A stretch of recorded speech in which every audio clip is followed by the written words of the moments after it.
But this raises an important question. When did the enforcement of our immigration laws become a national scandal? The media is in an uproar over a new directive from ICE described as shocking and inhumane. Breaking news today. Hello and welcome to That News Show, where we discuss the latest facts, fakes, and hypocrisy as reported by the legacy media. Let's roll the tape.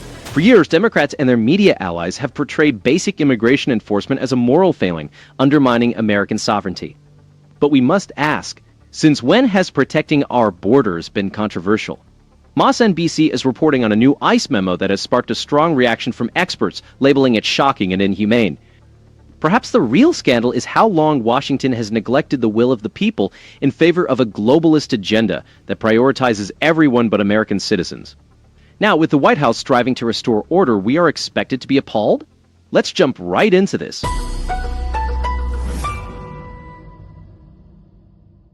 New ICE memo says agency can deport migrants with just 6 hours' notice without confirming they would be safe from persecution or torture.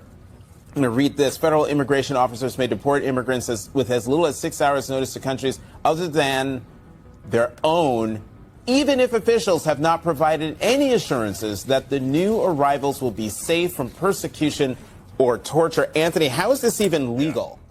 The true scandal lies not in ICE enforcing the law, but in the prolonged failure of our leaders to do so, a failure that has placed undue burdens on American workers, taxpayers, and communities.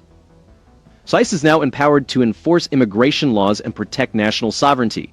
Currently, with border crossings significantly reduced, the prevailing media outrage appears less concerned with the rule of law and more focused on promoting a globalist agenda that prioritizes the interests of foreign nationals over American citizens. Mainstream media outlets such as MSNBC have depicted this as a humanitarian crisis and a legal outrage. While concerns about due process and humane treatment are valid, the solution is not to let activist judges and advocates of open borders set immigration policy. Notably, the media seldom acknowledges that most Americans favor a rational, lawful immigration system that aligns with national interests, rather than one influenced by guilt or international pressure.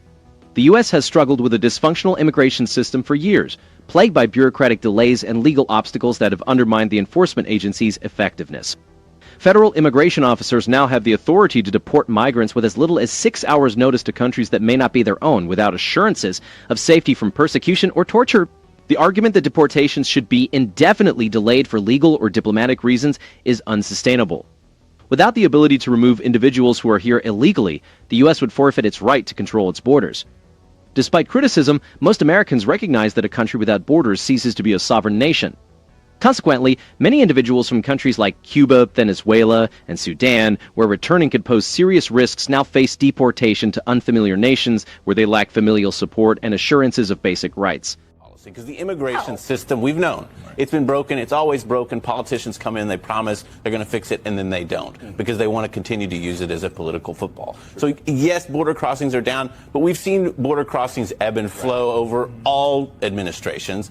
But I think, to the point that you were getting at, I think it's also the politics of this. They want to be seen to be pushing the envelope.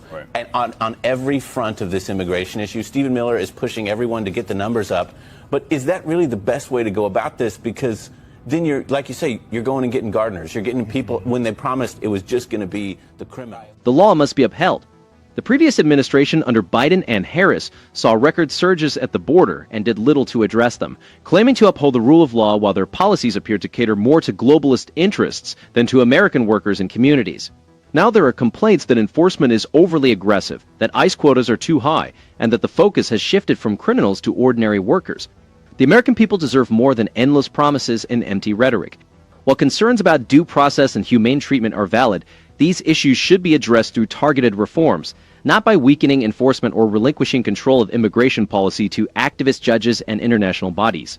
Immigration has become a permanent political football used to divert attention from the absence of real solutions. The Democratic Party has particularly exploited immigration to reshape the electorate, promoting policies that favor open borders and amnesty, all while disregarding the impact on working Americans. The American people overwhelmingly support a rational, lawful immigration system, one that prioritizes our national interests. The push for stricter enforcement, led by figures like Stephen Miller, is a response to years of inaction and a blatant disregard for immigration laws. What is often overlooked is the negative impact unchecked migration has on American wages, housing, and social cohesion. For decades, both parties have promised to fix a fundamentally broken system, only to exploit it for political gain. Yes, stories of gardeners and farmhands being detained are distressing, but these are the consequences of decades of enforcement neglect. To genuinely fix the system, we must stop treating immigration like a perpetual crisis exploited for political advantage and start enforcing existing laws.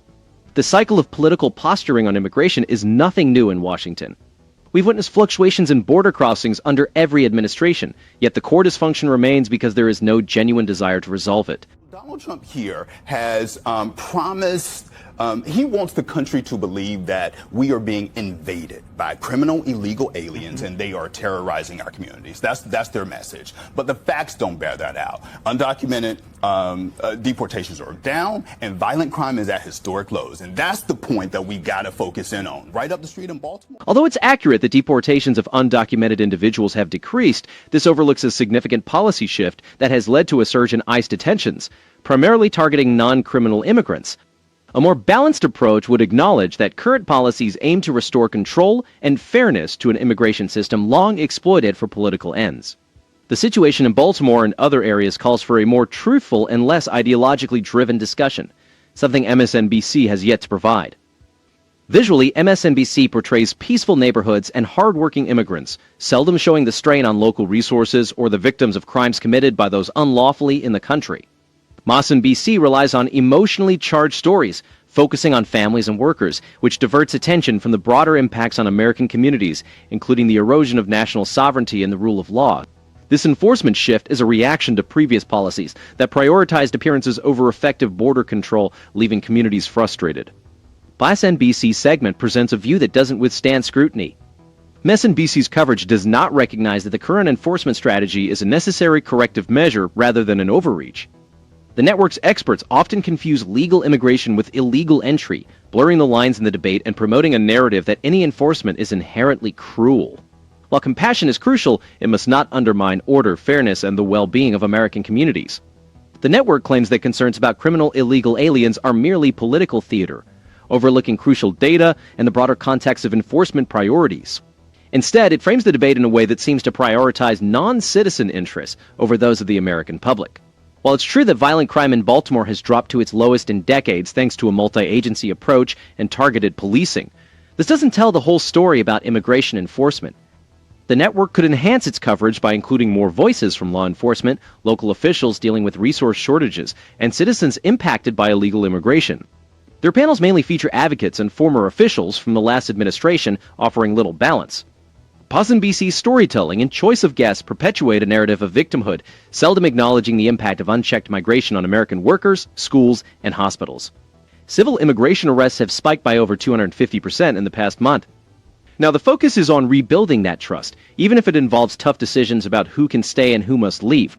First 6 months of this year. We had the mayor on yesterday. I mean, and it's not just happening in Baltimore. It's happening in Chicago, in Los Angeles. And it started in the Biden administration when U.S. attorneys across the country worked with local officials. There was additional funding to arrest these high violent crime numbers. And so those are the facts. I mean, it's unfortunate because what you can see in this is that it isn't about just solving the targeted problem of criminals in the country for a subset of the people that are running this immigration policy. For Stephen Miller, I think it's about a group of people. This is not about going and getting the criminals. This is about finding a political other in the country that it is easy to target, it is easy to go against, and it's easy to build a bureaucratic campaign of let's go round them up and get them out of here. And that's all they've learned. That America doesn't look like me. Or it doesn't look like he wants to create an America where black people, where brown people, where gay people don't feel safe. What is needed is a rational, transparent system that prioritizes the interests of American citizens, protects constitutional rights, and restores faith in the rule of law. The narrative that aggressive enforcement actions merely target a political other overlooks the long-standing impact of flawed immigration and public safety policies on urban communities. When examining the complexities in cities like Baltimore and Chicago, it becomes evident that the situation is more intricate than mainstream commentators suggest. Until political leaders cease using this issue for their gain, the cycle of crisis and blame will persist, with ordinary Americans bearing the cost. For those who value limited government and individual rights, it is concerning to see both political parties use executive authority to avoid Congress and implement sweeping changes that impact millions. The additional federal funding for enforcement acts as a temporary fix rather than a solution, perpetuating a cycle of crackdowns and humanitarian crises that erode public trust and divide communities further. This disruption not only affects undocumented workers, but also increases costs for everyone, from homeowners needing roofing services to families buying fresh produce, ultimately leading to a less dynamic and competitive economy with reduced opportunities for upward mobility. Ultimately, America's immigration and public safety challenges will not be resolved by sensational raids or by vilifying enforcement advocates. Also, the expansion of expedited removal policies, the elimination of sensitive zones around schools and hospitals, and reduced protections for vulnerable groups raise significant concerns about due process and the limits of governmental power. Despite the previous administration's investment of billions in community partnerships and violence interruption programs, crime rates in many areas remained high, and the influx of undocumented migrants further strained local resources. Shifting focus from targeting violent offenders to mass detentions of non-criminal migrants creates a chilling effect on sectors like agriculture, hospitality, and construction, where the workforce has traditionally included both legal and illegal labor. Federal funds allocated for short-term enforcement surges might temporarily reduce violent crime statistics, but they shift the underlying cost to taxpayers and local businesses. As local governments strive to provide emergency services like housing, healthcare, and legal aid for detainees, property taxes rise and municipal budgets are stretched thin. As always, it's interesting to hear how they like to spin this. The answers might expose a more sinister agenda. The approach of the previous administration starkly illustrates how certain policies can reshape our country's demographic landscape, threatening our national identity and social cohesion. The core issue here go beyond mere law enforcement. It's about who benefits from lenient immigration policies. Be sure to leave your comments below and don't forget to like and subscribe. Thanks for watching.